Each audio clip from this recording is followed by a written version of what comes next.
businessman called David Bader once famously said, "Be here now, be somewhere else later. Is that so complicated?"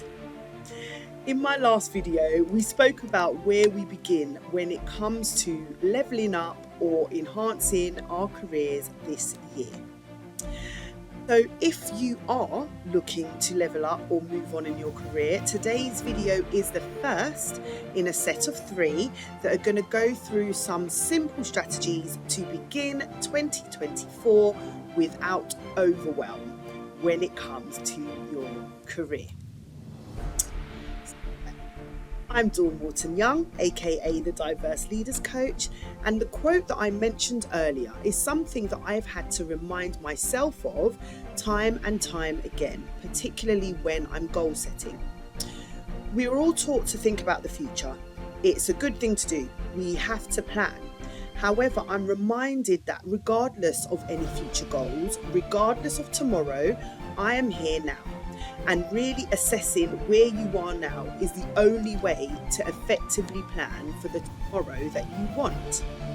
So in this context, there may be some of you watching this that are currently feeling a bit lost, maybe not sure what the next step is for you.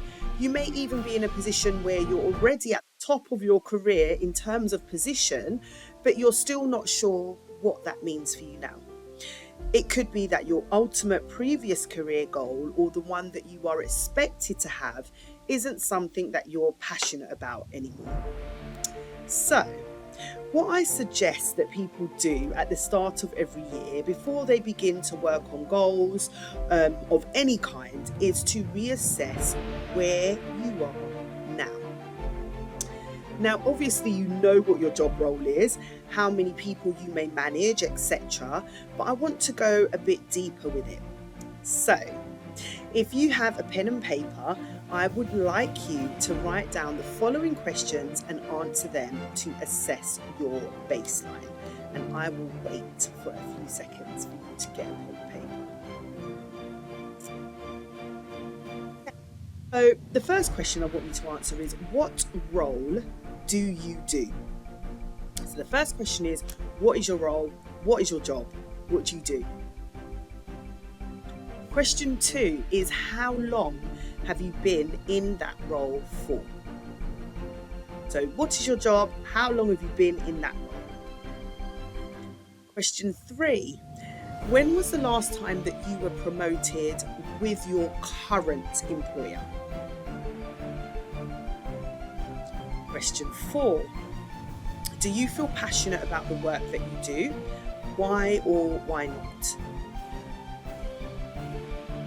And question 5, how do you perceive yourself as a colleague and or a leader in your current role? So once you've written those questions down, I would like you to write down the following 4 categories. Number 1 is job satisfaction. Job satisfaction. 2, work-life balance. 3, leadership potential. And 4 is personal fulfillment. So once you've written those categories down, I want you to score them all for yourself using a score of 1 to 10. And don't worry, we're going to have all of these things down in the comments below so that you can, if you didn't catch it, you can see it. So for job satisfaction, how content are you with your current employer, role or responsibilities? What would you score that? Work-life balance. Is there a balance? And if so, what would you score this out of 10? Potential. Are you able to develop and exercise your leadership qualities within the role that you're in? What would you score that out of? And personal fulfillment. How much does your career fulfill your personal and your professional aspirations? So what is your all-round personal fulfillment and how much impact does your career have? And I want you to score that again out of 10. So a lot of the time we get pulled into the routine of life. So we all do. It just happens.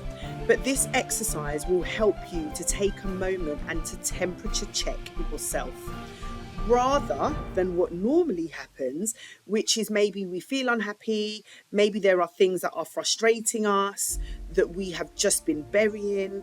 But by becoming aware of your current state, sometimes that is all that's needed for you to know exactly what you want to do next or long term. It also helps to put the focus back on you, not the kids or the manager or the team or the house that has needed redecorating since 2020. And yes, I'm talking to myself. As leadership professionals, we sometimes neglect ourselves.